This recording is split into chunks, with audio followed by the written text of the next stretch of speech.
Anda sedang mendengar siaran podcast pertama sebuah permainan di Malaysia.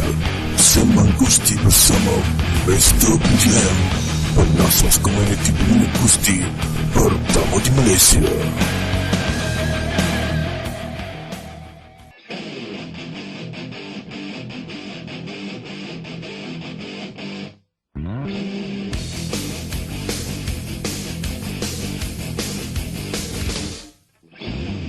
Assalamualaikum warahmatullahi wabarakatuh. Salam sejahtera, salam satu Malaysia, salam satu Gusti kepada anda semua yang terus bersama kami untuk segmen siaran podcast Sembang Gusti bersama Mr. PJM pada minggu ini.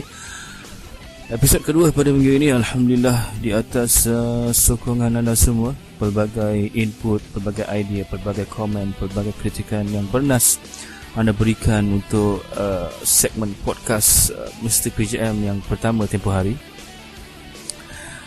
Makanya atas sokongan tersebut saya berasa berbesar hati kerana anda terus menyokong dan sanggup membazirkan kuota internet anda untuk memberikan sokongan, mendengar secara terus dari awal hingga habis, memuat turun, ada yang dengar beberapa kali, ada yang tontonnya juga di YouTube dan sebagainya. Saya berasa bertuah amat berterima kasih. Saya sangat menghargainya kerana saya tidak sangka segmen tersebut berjaya mencuri tumpuan anda, berjaya steal the show orang kata. Dan atas sebab itu saya akan insya-Allah akan meneruskan lagi segmen podcast ini kerana ia adalah satu-satunya ataupun antara yang terawal, saudara, ya.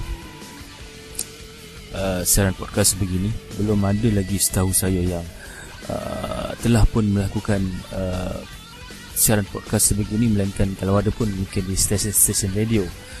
Jadi insyaAllah atas sokongan anda itu, makanya saya akan meneruskan untuk minggu ini episod kedua, di mana minggu ini juga kita ada pelbagai perkara yang akan kita bincangkan, akan ada banyak benda yang nak kita perdebatkan, nak kita bahaskan bersama-sama. Dan insyaAllah seperti biasa kita akan mengimbas kembali apa yang berlaku di siaran WWE Raw pada minggu ini. Kita juga akan cerita tentang apa yang berlaku di TNA Impact Wrestling, dan juga kepada kita akan fokus juga kepada beberapa berita-berita utama Gusti yang mengambil tempat pada minggu ini, insyaAllah. Okey, untuk minggu ini kita juga akan membincangkan tentang topik kontroversi kita pada minggu ini, iaitu CM Punk. CM Punk, satu nama yang semua orang tahu. Dan apa yang kita nak perdebatkan, kita akan cerita kemudian, insyaAllah. Dan saya harap anda akan terus setia hingga ke hujung rancangan, hingga ke hujung siaran, untuk kita menyelusuri apakah sebenarnya topik berkenaan CM Punk yang akan kita kongsikan pada minggu ini, insyaAllah. Okey, kita akan tengok dulu kepada segmen Raw ataupun siaran WWE Raw pada minggu ini. Siaran Raw minggu ini adalah bertemakan ataupun diberi satu tajuk, iaitu Season Premier. Kepada anda yang tidak pasti apakah kenapa WWE gunakan Season Premier sebagai tema Raw minggu ini, untuk pengetahuan, WWE Raw bersiaran di saluran USA Network di Amerika. Dan siaran minggu ini adalah orang kata milestone mereka. Selama mereka bersiaran di USA, dia adalah permulaan tahun baru lah orang kata, untuk memperbaharui kontrak tayangan bersama dengan USA. Jadi tidak peliklah kerana kalau kita tengok minggu ini Raw agak istimewa, agak menarik dan menghiburkan berbanding dengan siaran-siaran sebelum ini. Okey, kalau kita tengok satu perkara yang menarik kita boleh katakan adalah opening ataupun pembukaan Raw minggu ini menampilkan perlawanan steel cage ataupun sangkar besi antara Bray Wyatt dan Chris Jericho. Sesuatu yang hebat kerana apa? Biasanya Raw akan dibuka ataupun dimulakan dengan segmen promo dan sebagainya. Tapi tidak pada minggu ini. Kita dapat menyaksikan Bray Wyatt dan Chris Jericho bertemu sekali lagi, perlawanan semula setelah mereka bertemu di acara Battleground dan juga SummerSlam tempoh hari. Dan persembahan yang sangat menarik dari kedua-dua mereka, tidak syak lagi Jericho. Yang menariknya adalah beliau melakukan Hurricanrana yang jarang kita saksikan, yang kaki terbalik ke kepala tu, kaki split ke kepala dan menterbalik ke lawan. Dan juga satu lagi sudah pastilah saat yang tidak dapat lupakan, Jericho terjun dari bucu sangkar, bucu atas sangkar tu, terus tepat ke Bray Wyatt. Patutnya beliau dah boleh keluar dah kan, tapi mungkin kerana masa itu Luke Harper dan Eric Rowan dah tunggu, dah standby nak menyambar beliau. Mungkin beliau berubah fikiran dan melakukan satu terjunan kamikaze lah boleh saya katakan ke atas Bray Wyatt.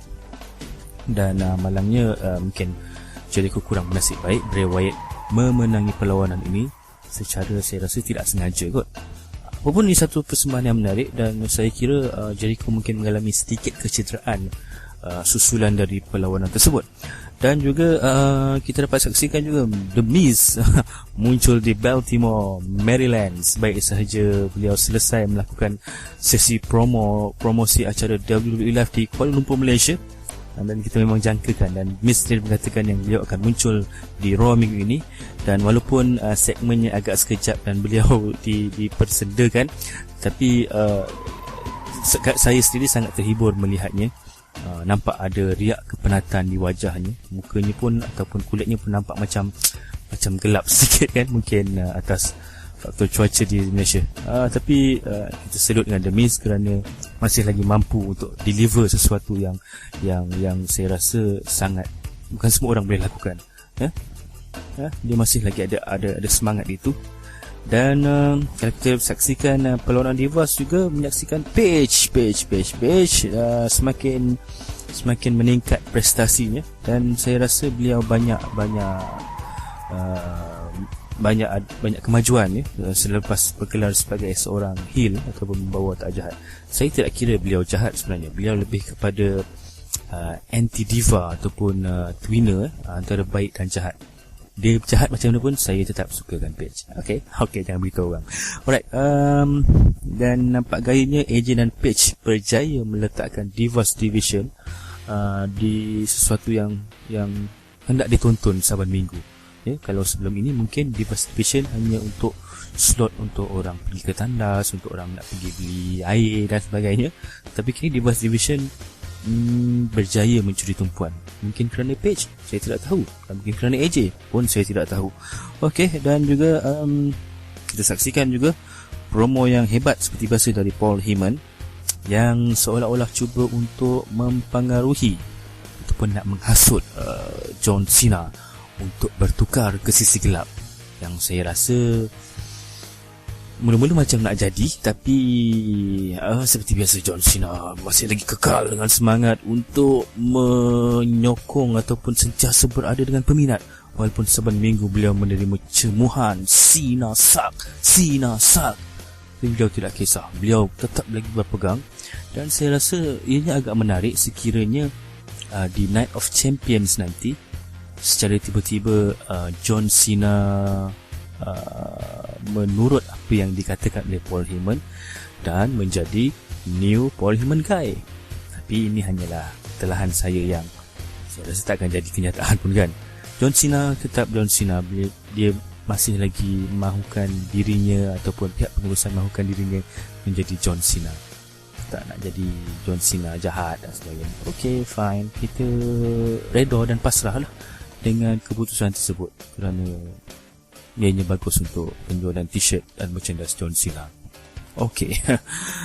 Dan juga satu lagi yang tidak boleh saya tinggalkan berkenaan dengan perlawanan promosi NXT TakeOver di Raw, menampilkan 4 pesaing di kejuaraan NXT nanti, iaitu Adrian Neville, Sami Zayn, Tyler Breeze dan Tyson Kidd. Satu perlawanan yang sangat hebat, dan ramai yang mengatakan di laman sosial, di Twitter, di Facebook, this is wrestling. Inilah wrestling yang dah lama kita nak saksikan, dan kita berjaya saksikannya di Raw minggu ini. Saya rasa ia satu percubaan yang baik dari WWE dengan meletakkan bintang-bintang NXT di acara Raw. Kalau boleh letak tiap minggu pun tidak apa, kerana boleh memberikan pendedahan yang lebih luas kepada bintang-bintang NXT untuk lebih menyinar dan membiasakan diri untuk bertarung ataupun beraksi di hadapan jumlah penonton yang ramai.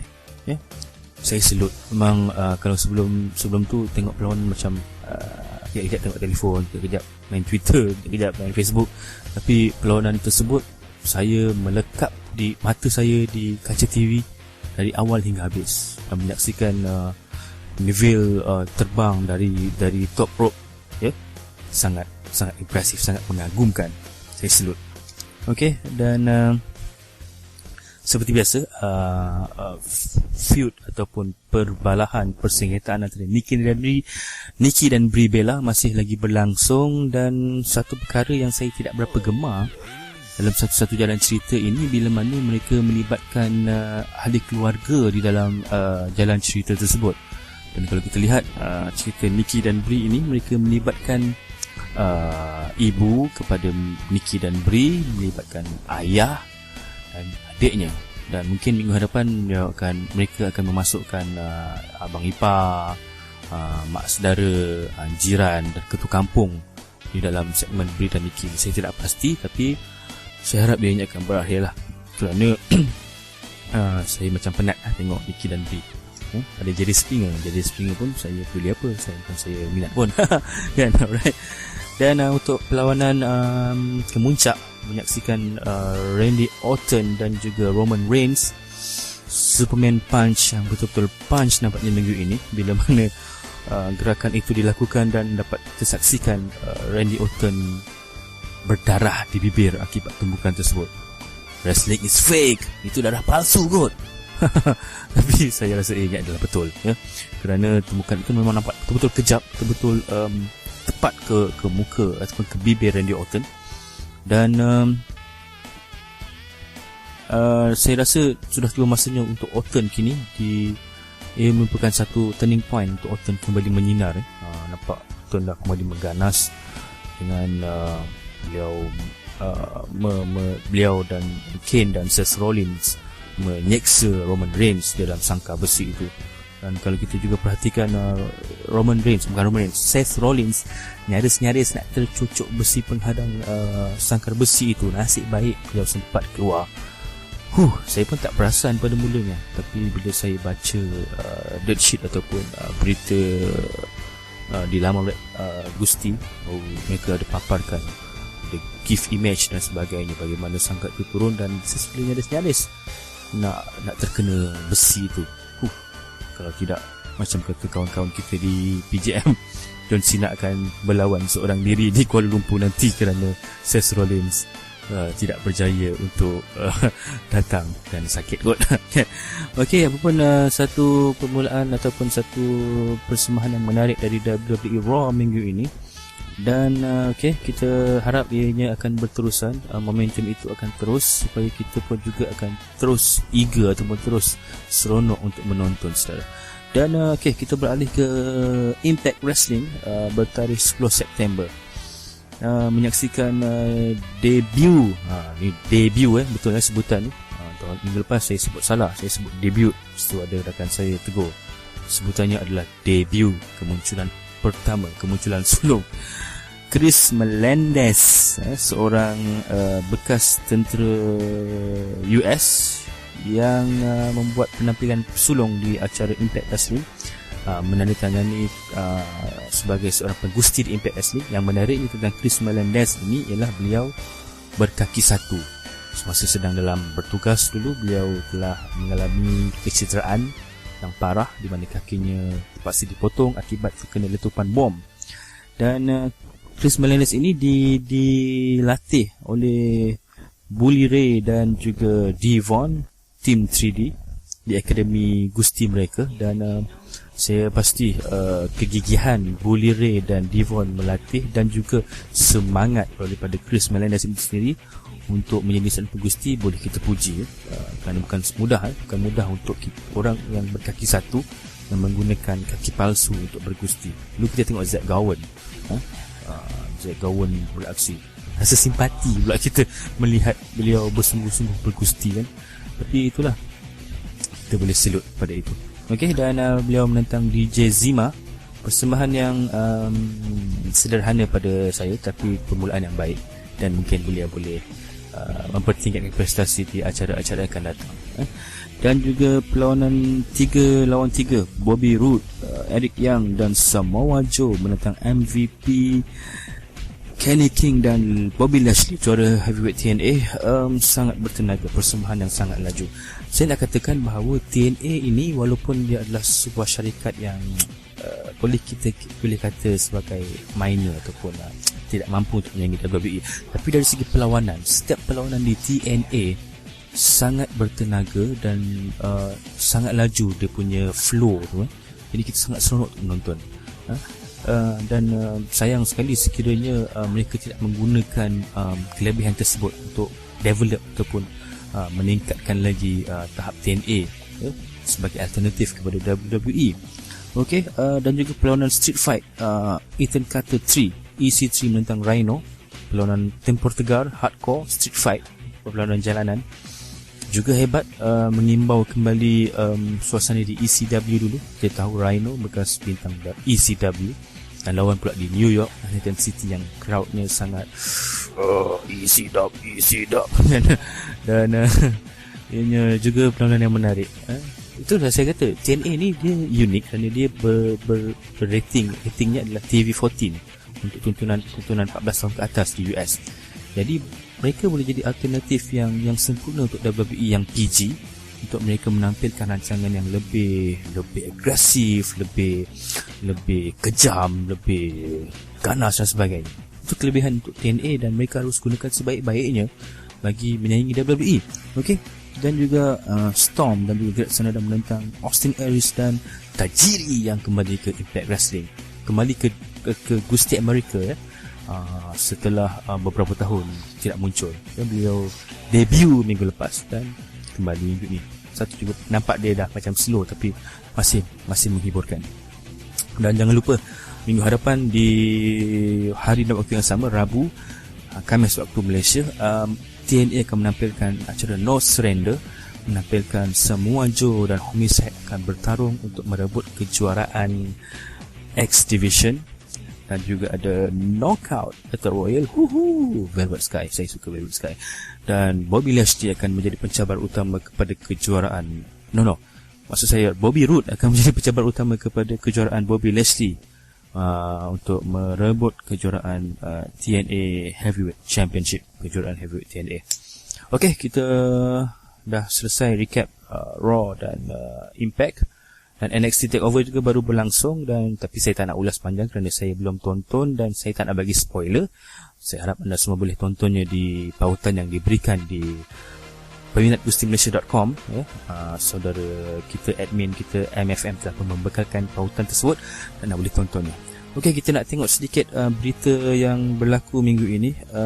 Sudah pastinya kita nak katakan tentang berita sedih pemergian bekas juara tag team WCW Sean O'Haire yang menghembuskan nafas terakhir pada usia 43 tahun.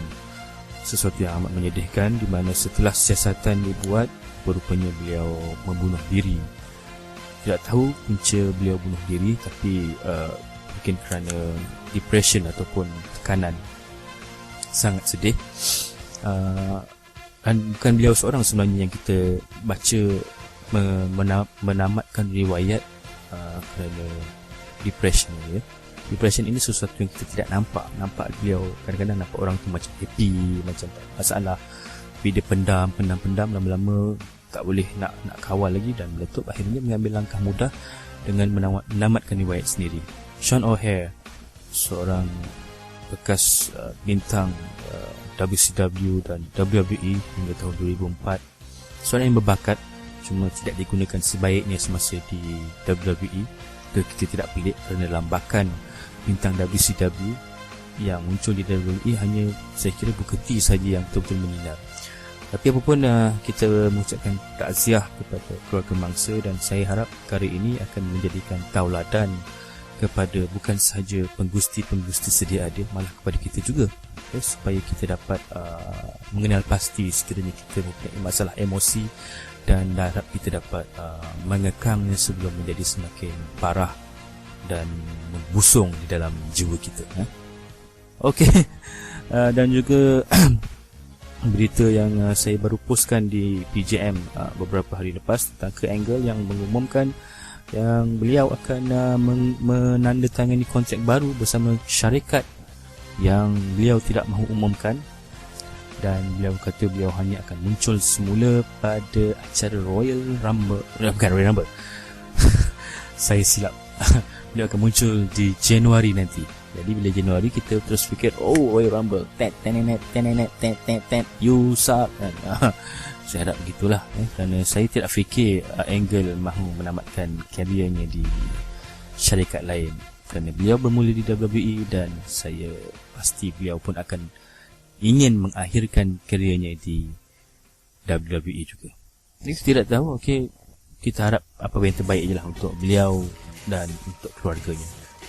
Kita hanya ucapkan semoga berjaya, dan kita di sebagai peminat tidak kisah, penting kita terhibur ataupun kita menyaksikan Ke-Angle beraksi.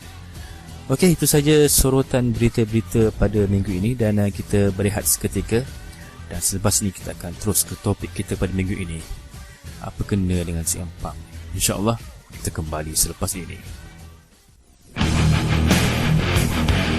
Anda sedang mendengar siaran podcast pertama Suara Permainan Malaysia, Sembang Gusti bersama Mr. PJM, penasas komuniti pemain Gusti pertama di Malaysia.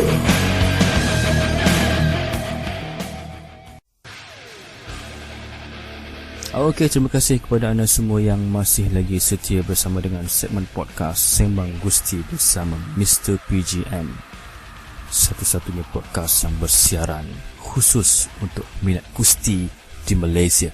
Okey, seperti yang dijanjikan pada minggu ini, topik kita adalah berkenaan dengan CM Punk.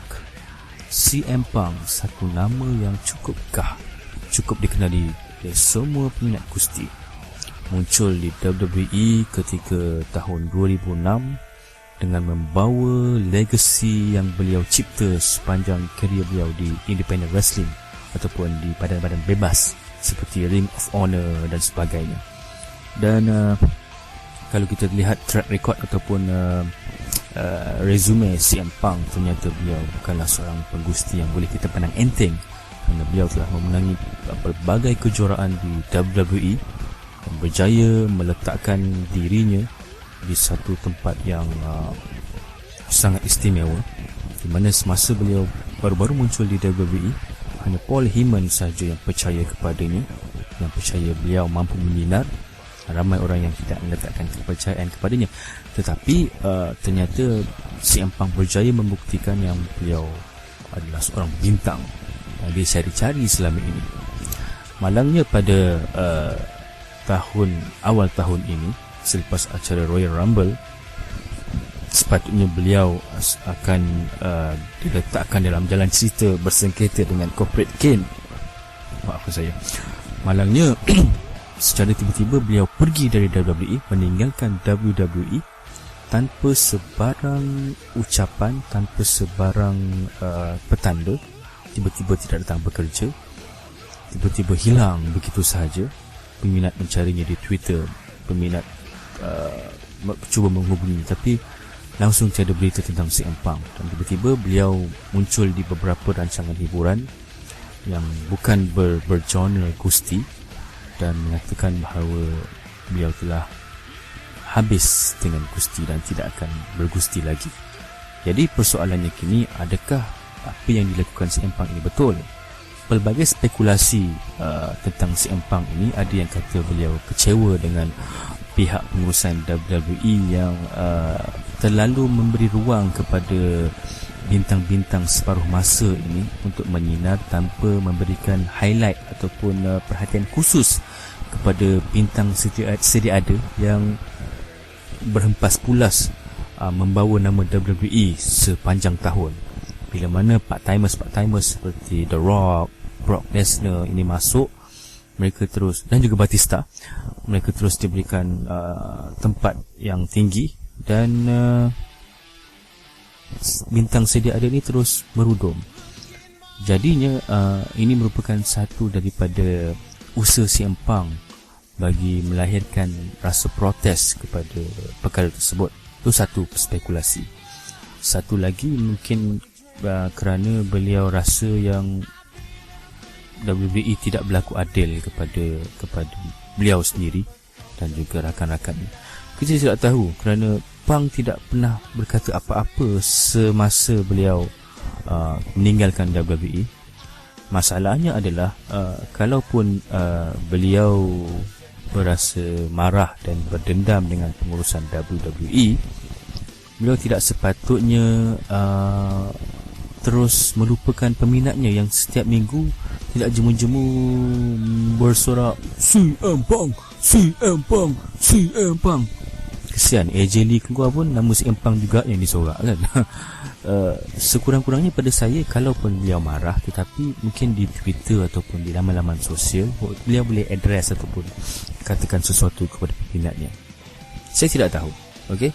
Dan saya telah buka topik ini di PGM beberapa hari lalu dan bertanyakan tentang apakah pendapat anda semua PGM Army tentang tindakan CM Punk meninggalkan WWE.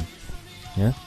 Okey, dan kalau kita perhatikan, CM Punk ni memang seorang yang sangat lantang, sangat berani bersuara. Beliau mampu untuk mengambil risiko, ya. Beliau kata apa sahaja, sehingga kan mungkin ada stigma yang mengatakan WWE tidak berani untuk menyentuh beliau, ya. Kita tidak tahu, tapi kita puji kelantangan CM Punk itu. Sekurang-kurangnya WWE tidak terlalu memandang ringan kepada bakat-bakat mereka dan perlu memberikan perhatian serius kepada apa yang dikatakan CM Punk. Okey, saya nak bacakan sedikit ataupun beberapa komen-komen yang saya rasakan menarik untuk kita kongsikan bersama anda tentang CM Punk ini. Daripada Muhammad Shahzan Nizam, dia kata, sebagai seorang peminat CM Punk yang tegar, sememangnya saya sedikit kecewa dengan tindakan beliau meninggalkan peminat beliau begitu sahaja. Akan tetapi jika saya berada di tempat Punk, mungkin saya akan melakukan perkara yang sama. Bayangkan beliau bekerja keras 365 hari demi WWE, tapi akhirnya di acara utama WWE WrestleMania, pihak pengurusan atau manajemen memilih orang lain untuk menjadi headliner utama acara tersebut, iaitu The Rock. Beliau dipinggirkan. Ramai kata Punk demand lebih dan tak menang budi, tapi ramai tak tahu pengorbanan yang Punk telah buat sepanjang kerjaya beliau sebagai seorang penggusti. Beliau sanggup mengambil langkah drastik pindah dari scene indie, yang umum sudah tahu bahawa nama Punk adalah penggusti berbakat scene indie ketika itu, ke WWE, dan pada peringkat awal beliau di WWE, beliau adalah seorang nobody yang lebih banyak kecewa di WWE pada awal penglibatan beliau. Bagi saya, WWE gagal mencungkil bakat Punk, tapi Punk yang berusaha sendiri untuk mencipta nama beliau di WWE. Saya hingga hari ini masih menaruh harapan agar Punk return semula ke WWE. In Punk we trust. Okey, daripada Muhammad Shah Zanizam pendapat beliau. Kita ke pendapat kedua dari saudara Halim Metros. Beliau buat poin-poin penting. Ringkas sajalah ya. Dia seorang performer yang baik, great wrestler, jarang botch, great mic skill dan a good heel. Is he a bad guy? No. Bukan saja Joey Mercury, malah wrestler lain turut beliau bantu dan bagi free push. Paling ketara Zack Ryder, biasa dia menyebut wrestler mid-carder lain dalam promo supaya fan notice mereka-mereka ini punya potential, and dia tahu all his friends who work hard in this industry deserves to get noticed. Is he deserve special treatment dari WWE? Yes, dia dah build fan dia sendiri, fanbase yang sangat besar worldwide. Lihat sajalah merchandise beliau, lebih-lebih lagi di page www.shop.com. Rating match beliau, ini semua duit pada WWE. Beliau adalah tanda aras kepada indie wrestler yang menjadi top superstar di WWE, since indie wrestling is a trend nowadays. Being vocal and leaving WWE, aku rasa dia memang tak suka part-time wrestler come near WrestleMania and take the spotlight, sedangkan ramai yang work hard sepanjang tahun. Aku rasa dia dah mention ni semua kat DVD. Raw should promote and his famous pipe bomb. Oh, by the way, bukan CM Punk saja yang pernah pipe bomb. Taker, Steve Williams, malah JR pun pernah letup depan audience. Dan hasilnya match Cena vs Rock 1 and 2 memang suck to the core. Bukan nak kutuk Rock atau Batista, tapi ring rust mereka memang tak hilang lagi sampai WrestleMania. Bila CM Punk bercakap pasal part-time wrestler issue ni, aku rasa dia bercakap untuk semua talent in locker room. But aku rasa dia owe fan explanation and apology. But in positive side, dia tak live in the middle of the show. WWE dan Phil come to resolution of earlier release. Dia beritahu VKM sebelum belah, and dia tak bash WWE dan sesiapa pun lepas belah. Pendapatan akhir saya, dia cuma berpegang pada prinsip dan tak suka dipijak-pijak. Mungkin juga terlalu cepat buat keputusan dan sedikit kurang sabar. Okey, itu komen seterusnya daripada Jeff Rizal. Patutnya WWE perlu menghasilkan championship belt khas untuk CM Punk.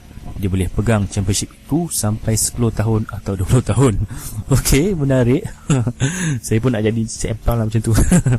Okey, daripada Ma'ar Lial. Ini mungkin soal kekecewaan. Mungkin apa yang dikaji oleh CM Punk bahawa salah satu cara untuk WWE memberi penghargaan yang tinggi adalah dengan meninggalkan WWE seperti The Rock dan lain-lain, di mana penonton akan menyorakan ayat "Bring back CM Punk". So WWE akan sedar bahawa Punk tak memerlukan WWE, tapi mereka yang memerlukan CM Punk.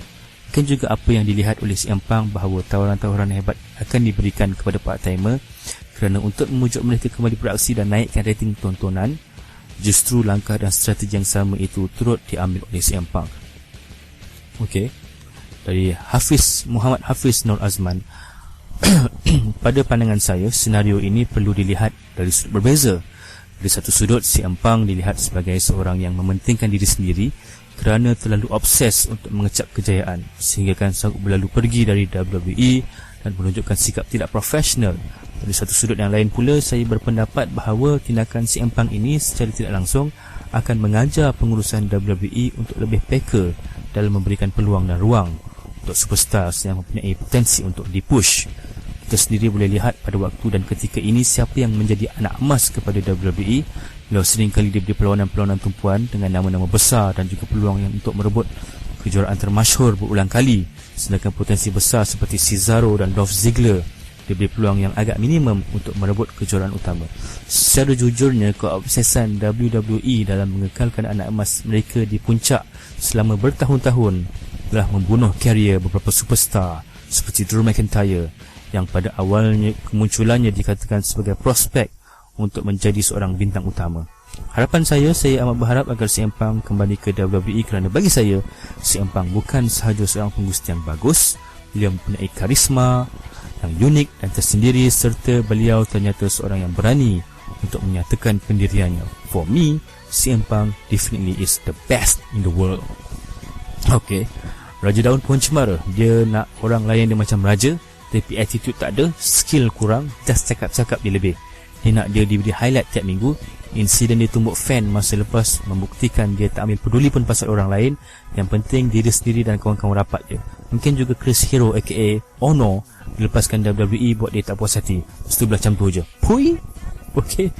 Daripada Muhammad Daniel Abdul Aziz, sebagai seorang peminat CM Punk sejak debut beliau di ECW pada tahun 2006, saya amat mengagumi usaha beliau dalam memberikan yang terbaik ketika membuat persembahan. Tidak dinafikan, insiden pipe bomb pada tahun 2011 membuka mata ramai pihak terhadap figura ini. Seluruh dunia gusti profesional mula memandang beliau dari sisi yang lain dari sebelumnya. Sejak mencanang satu kampung bahawa beliau ialah terbaik di dalam dunia, Punk tidak lagi menoleh ke belakang. Tambahan pula beliau memenangi kejuaraan dunia WWE di Chicago yang menumpaskan penggusti kegemaran ramai ketika itu, John Cena. Itu menambahkan lagi sentimental value kepada Punk dan para peminat seluruh dunia. Apabila Punk membuat keputusan untuk meninggalkan WWE dan peminatnya, saya sedikit sebanyak berasa agak terkilan.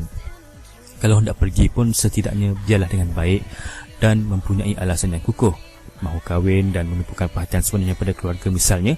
Namun Punk pergi begitu sahaja. Tapi saya percaya bahawa satu hari nanti Punk akan kembali ke gelanggang gusti, cuma tak tahu promotion mana.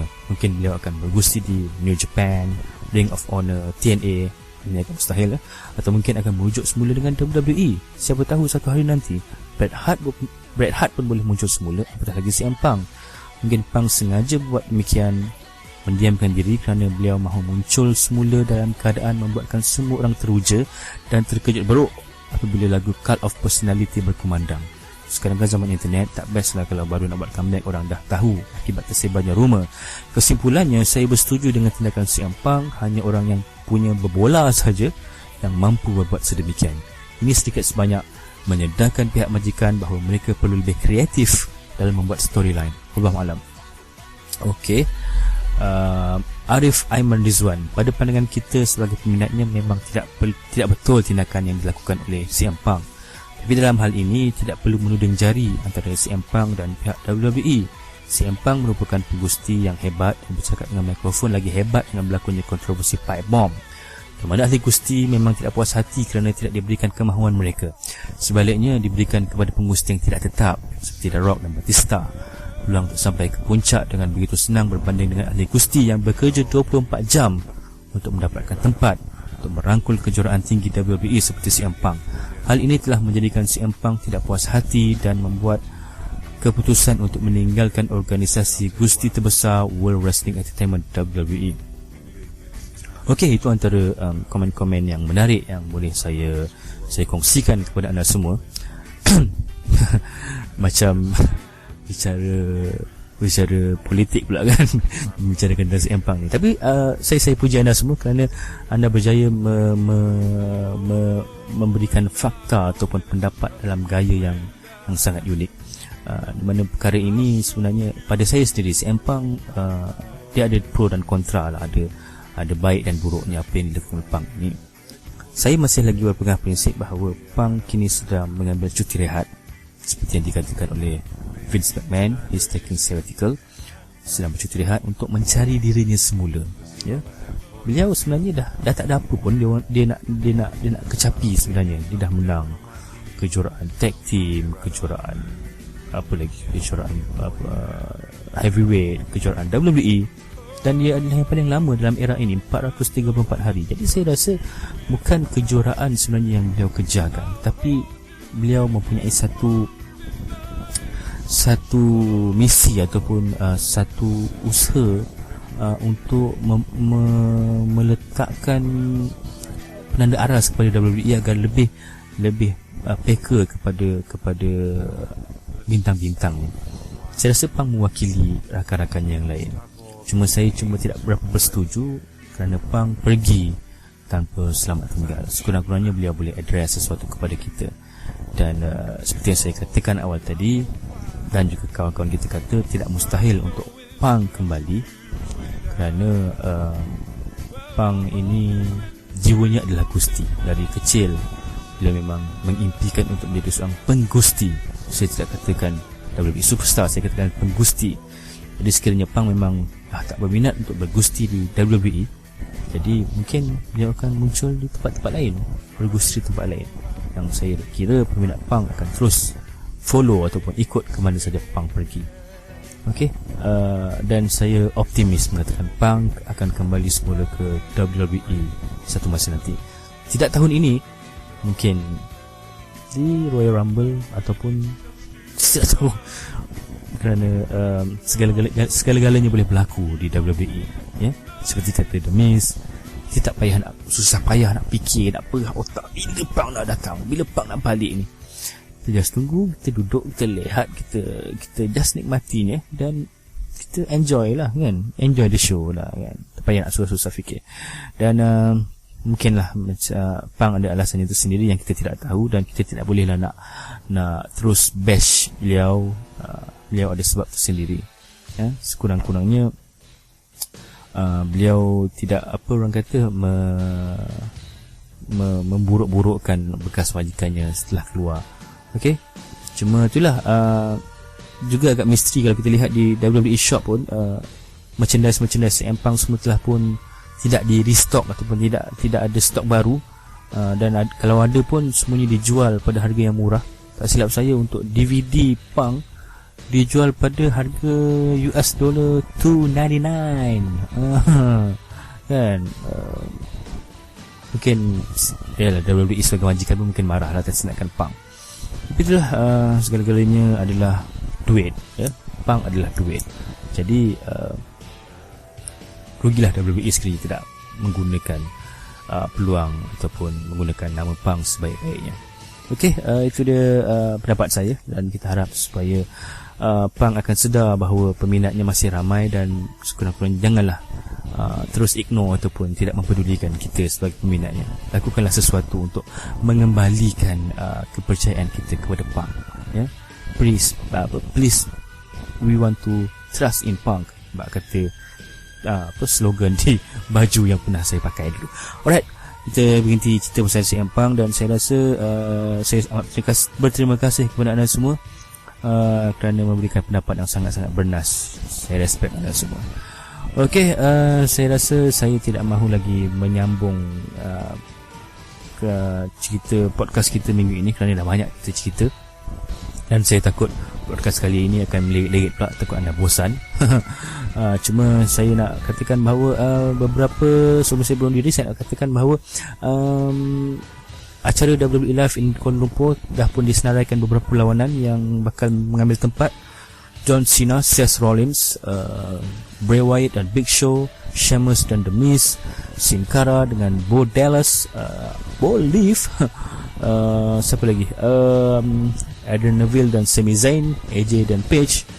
Banyak lagi perlawanan yang saya tak nak muktamadkan dulu.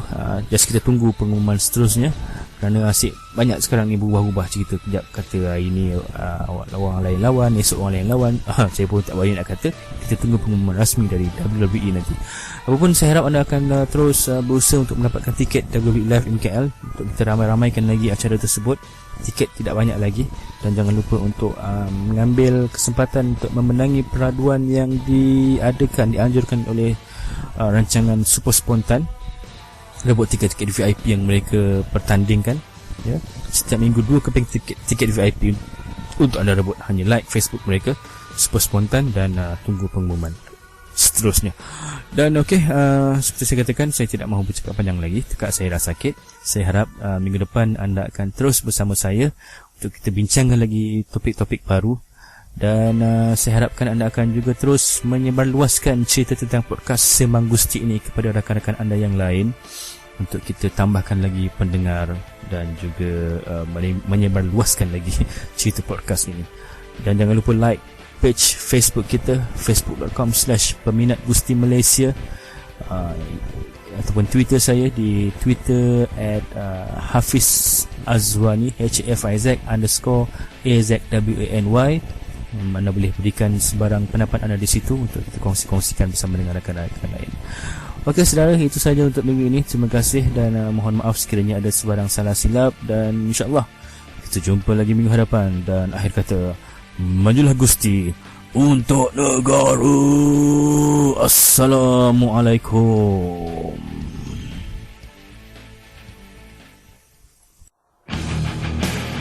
Demikian tadi podcast Sembang Gusti bersama Mr. PGM. Teruskan kesetiaan anda untuk bersama-sama kami di episod akan datang.